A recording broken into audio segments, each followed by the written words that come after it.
Hello दोस्तों, नमस्ते, प्रणाम। तो मैं हूं सोनाली कृष्णगरवाली और देखिए हम आए हैं बिहार में। क्या घूमने दीदी? बिहार में पटना म्यूजियम, बिहार का म्यूजियम है ये। हाँ, तो देख लीजिए यहाँ का नज़ारा दिखाते हैं हम आपको। देख लीजिए ये सब बिहार में स्थित है। हाँ, आ रहे हैं, देख लीजिए।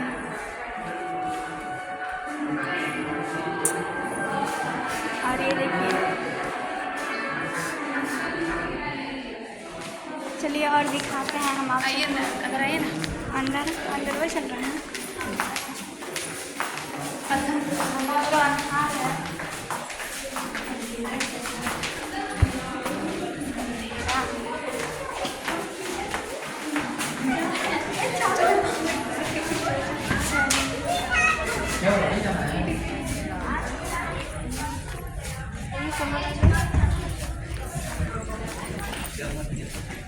देखा जाए।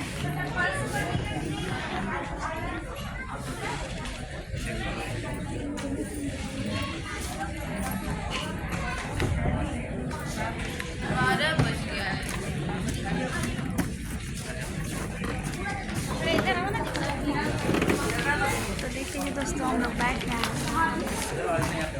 यहाँ पे बैठिए दो, यहाँ पे बैठिए आप।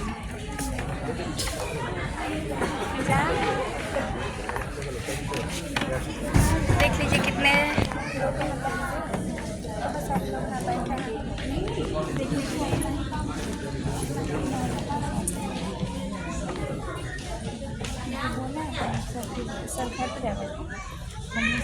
अभी वहाँ पे चलेगा प्रोजेक्ट, अभी हम आपको दिखाएंगे।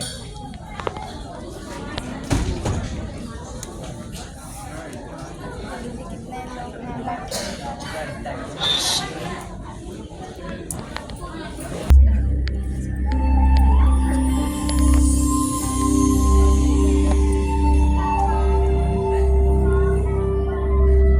भारत के दो सर्व प्रमुख प्रतीक चिन्ह सिंह चतुर्मुख और अशोक चक्र मगध से ही निकल कर आए हैं और बिहार 2000 वर्ष पूर्व मगध के नाम से ही जाना जाता था। लेकिन बिहार का चिरस्थायी योगदान इन प्रतीकों से भी कहीं ज्यादा गहरा है। हमारी आज की शासन व्यवस्था, धर्म, कला और इस्तेमाल में आने वाले सिक्के भी गौरवशाली बिहार से ही प्रभावित है। इस संग्रहालय की इतिहास दीर्घकालीन हमारे पूर्वजों की कहानी है, जिन्होंने लगभग 4 लाख वर्ष पहले गंगा के उपजाऊ तटों पर अपने जीवन की शुरुआत शिकारी एवं संग्राहक के रूप में की थी। फिर धीरे धीरे उन्होंने खुद को अपने पर्यावरण और भौगोलिक परिवेश के अनुकूल ढाल लिया। उन्होंने चित्रकारी के जरिए अपने दैनिक जीवन को अभिव्यक्त भी किया, जिसे हम आज भी कैमूर की पहाड़ियों में देख सकते हैं। रोजमर्रा की जिंदगी में खुद को बचाए रखने की कोशिशों ने बेहतर सोच की परंपरा को जन्म दिया। इसी क्रम में बिहार में कई दार्शनिक आंदोलनों और विचारकों का आगमन हुआ। लगभग 2500 वर्ष पहले महान आध्यात्मिक गुरु के रूप में गौतम बुद्ध आए, जिन्होंने बौद्ध धर्म की नींव रखी।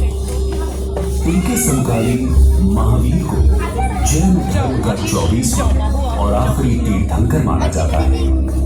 भगवान महावीर ने जैन धर्म के सिद्धांतों के उपदेश दिए। गौतम बुद्ध और महावीर के उपदेशों ने आगे चलकर भारत और विश्व की सामाजिक एवं धार्मिक व्यवस्था पर एक गहरी छाप छोड़ी। इसी दौरान मगध एक प्रभावशाली राजनीतिक क्षेत्र के रूप में उभर कर आया तथा चंद्रगुप्त मौर्य द्वारा स्थापित शक्तिशाली मौर्य साम्राज्य का केंद्र बना। चंद्रगुप्त मौर्य के प्रमुख सलाहकार चाणक्य ने साम्राज्य के सुचारू एवं सफल संचालन हेतु एक शास्त्र की रचना की, जिसे अर्थशास्त्र के नाम से जाना गया। ये आज भी उतना ही प्रासंगिक है। सुव्यवस्थित मौर्य शासन तथा संरक्षण में विविध कलाओं का विकास हुआ, जिसमें टेराकोटा शिल्प भी है। इस कला का उल्लेख संस्कृत नाटक मृच्छकटिकम यानी मिट्टी की छोटी गाड़ी में मिलता है। कलाकार पत्थरों के काम में भी माहिर थे, जिसका प्रमाण दीदारगंज की सुप्रसिद्ध यक्षी प्रतिमा है।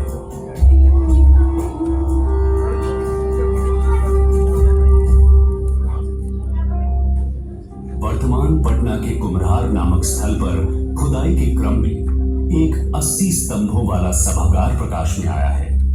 ये मौर्यकालीन वास्तुकला के लकड़ी से पत्थर की ओर विकास को दर्शाता है। आगे जाकर सम्राट चंद्रगुप्त के पौत्र सम्राट अशोक के कारण बिहार के इतिहास में एक उल्लेखनीय परिवर्तन हुआ। सम्राट अशोक कलिंग युद्ध में विजयी होकर भी निराशा और ग्लानि में डूब गए। युद्ध में हुए रक्तपात के कारण उन्हें एहसास हुआ कि हिंसा निरर्थक है। इस कारण उन्होंने बौद्ध धर्म अपनाया और उसके सिद्धांतों का प्रचार प्रसार अपने साम्राज्य के अतिरिक्त बाहरी प्रदेशों में भी किया। अशोक ने अपने पूरे साम्राज्य में शिलालेखों पर समाज कल्याण के आदर्शों को अंकित करवाया। बराबर पहाड़ियों की गुफाओं में पाए गए शिलालेख अशोक द्वारा जैन धर्म तथा अन्य छोटे समुदायों जैसे आजीविक को दिए गए संरक्षण को प्रदर्शित करते हैं। इतिहास दीर्घापी हमें गुप्त शासन के 300 वर्षों की यात्रा की ओर ले जाती है, जिसे भारतीय इतिहास के स्वर्णिम युग के नाम से भी जाना जाता है। इस काल में बिहार में कला, साहित्य और विज्ञान के क्षेत्र में काफी विकास हुआ। गणितज्ञ और खगोल शास्त्री आर्यभट्ट ने आर्यभट्टीय की रचना की। इस रचना ने अब तक कई पीढ़ियों के खगोलविदों और गणितज्ञों पर गहरा प्रभाव डाला। गुप्त काल में ही बिहार के प्राचीनतम एवं अब तक जीवंत मुंडेश्वरी मंदिर का भी निर्माण हुआ। गुप्त वंश के शासकों ने बिहार को एक शैक्षणिक केंद्र बनाया। उन्होंने ही नालंदा, विक्रमशिला, उदंतपुरी व तेलहारा जैसे प्रतिष्ठित विश्वविद्यालयों को विकसित किया। इन विश्वविद्यालयों ने आगे चलकर पाल वंश के समय में और भी अधिक ऊंचाइयों को प्राप्त किया।